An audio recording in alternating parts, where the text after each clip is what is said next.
It's Game 5 for the Thunder and the Nuggets at Paycom Center tonight. This series going back and forth every other day. I've got Alex Caruso here alongside me. And AC, I know you guys we get back to that 0-0 every single game.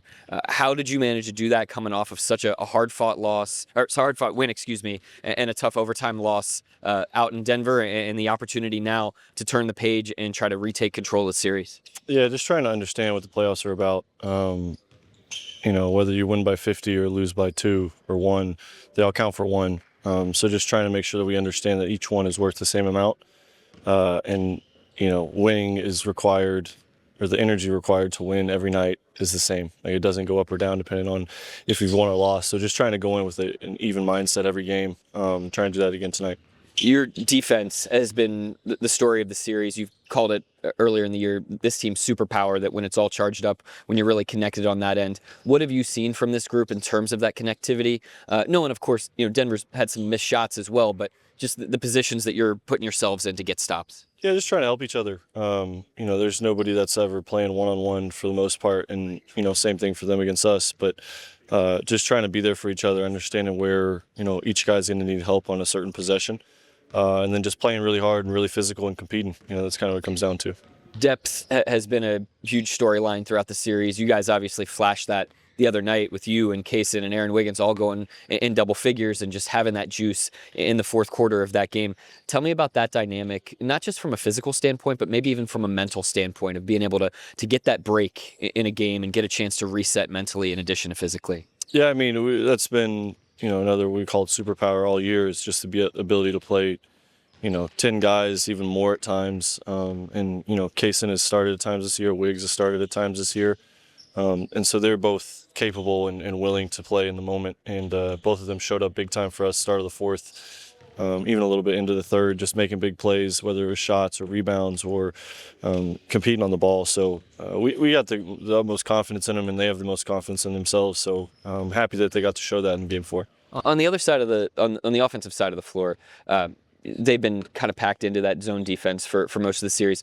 Late in that game in the fourth quarter, you were able to kind of extend them a little bit. J-Dub was able to get downhill. Shea was able to get downhill. What are some keys for you all in terms of being quick and decisive and being able to make those plays? Yeah, just being aggressive with our reads, whether it's catch and shoot if you're open, or punching a gap and trying to get to the rim and either laying it up or finding the next guy if somebody comes to you, making sure that we're making early passes. I think they're pretty good at first action defense. Most teams in the NBA are, but the longer you go into possessions, the harder it is to guard in the NBA. So just trying to be aggressive through our reads on the second and third sides, shooting when you're open, and then being aggressive getting to the paint or to the rim. You mentioned earlier in the series just how grateful you are to be playing this level of basketball. I know fans, their stomachs are twisted in knots during these games, but as a competitor, and you think about Game 5 coming tonight at home in your building, how exciting is this for you? Yeah, it's what I play the game for. Games that matter. Competing at the highest level. That's what makes basketball fun for me. It's what makes life fun for me. I compete, playing cards, playing video games, playing horse with my family in the driveway. So to be able to do that, obviously, I know Paycom's gonna be ready. Fans will be loud and excited. Just about taking that energy and putting it into good performance on the court. All right, enjoy that tonight. Good luck out there. Thanks, Alex. Appreciate it, Nick. All right, that's Alex Caruso. I'm Nick Gallo, and this is Thunder Basketball. Joel, after 4 straight games against these teams, and you guys have been in this kind of every other day rhythm, what's the preparation between games like right now, just given the familiarity at this point? I think that we're still taking the same approach as we did first game in the Memphis game, first day before the Nuggets game, whatever it is. I think we take the same approach every day. Continue to get better, continue to find aspects of our team, of our game that we can continue to grow. You guys obviously have a ton of respect for Joker, but you've been able to make him struggle unlike we've seen him. What's been effective? Honestly, my opinion on basketball is when you're playing a great player, a lot of it is if guys are just missing shots. And I think that we're getting lucky with a couple of shots that could have easily gone.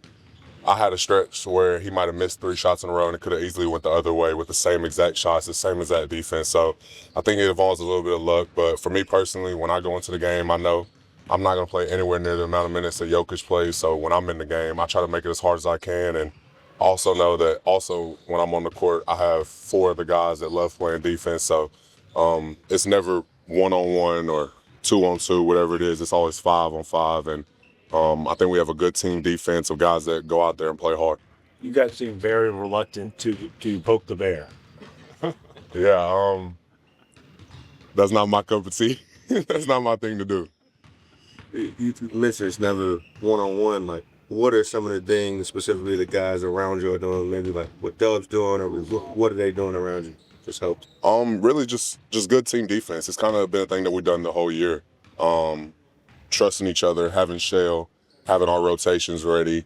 It's the same thing as it was game 1. Just knowing that if it gets skipped to the backside, we're gonna have a guy X out. If a guy goes baseline, there's gonna be help. If a guy beats your middle, there's gonna be help. So it's kind of just the same principles that we've kind of just built throughout the whole seasons. And of course, it's a slower game, and they have a head of the snake, but it's kind of just the same principle. And it feels like their defense has kept Shea away from his spots more than any team we guys have played. Like, what are they doing to keep him out of those spots on the floor?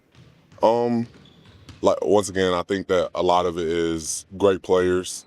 There's a lot of times it's not the defense that are making you miss the shots. It's guys against the shot or spots, and if they're missing or making shots. And I think 2 might have had a rough game or 2 where he missed a couple shots where he normally would make. But they're playing a great team defense as well. You have Jokic down there, and people try to knock him to be a bad defender, but he has great hands. He's been in the passing lanes with things like that. They have great on-ball defenders. They also play great team defense. Are we at that point? If this game, you know what they're gonna do. They know what you're gonna do. Who's gonna get it done? I wouldn't say that. I think every game in the playoffs, there's adjustments to be made, and I think you just got to go into the game. You kind of know who you're playing against, what the guys are, but you never know what's going to happen. You never know what they're going to throw at you. If they throw a curveball, fastball, whatever it is, you know what you're playing against. You know who you're playing against, but you never kind of know what they're throwing at you. The zone that they've been playing, it looks like a 2-3, but it may be more nuanced than that. Can you kind of just describe what they've been in for a good portion of the possessions in that zone? Honestly, I think they played a couple different zones in the games that we played them. They kind of mix it up. They mix it up throughout several games, and having Jokic in the middle where he can deflect the passes. He has really good hands for a big guy, and pretty sure he was one of the top guys in steals this season. But he has really good hands. He plays the middle. The guys on the end are aggressive, so they kind of mix up with their zone mix. Right? Is he trying to take away that catch at the nail? Because it seems like that's like a normal spot that you guys get to in a zone, and it seems like that hasn't always been there throughout the course of the series. Honestly, I'm not sure. That's not my look to make that middle pass. That would have to be a question you had to ask one of the guards, but I know he patrols that middle, and he tries to protect that middle, and those top guys kind of just stay showed up. I know you guys are focused on Denver, but the other 2 61 teams for the season are down 3-1 in their playoff series. What does that kind of say about the chaotic nature of the playoffs? I think that you always got to just worry about the game that's ahead of you. Of course, I've been watching other games, but it's the playoffs. Anything can happen. Every game is a big game, and I love the playoffs. I love the competitive spirit, how loud the crowd is, how hard everybody competes. In the playoffs, you just got to look at the game that's ahead of you, though.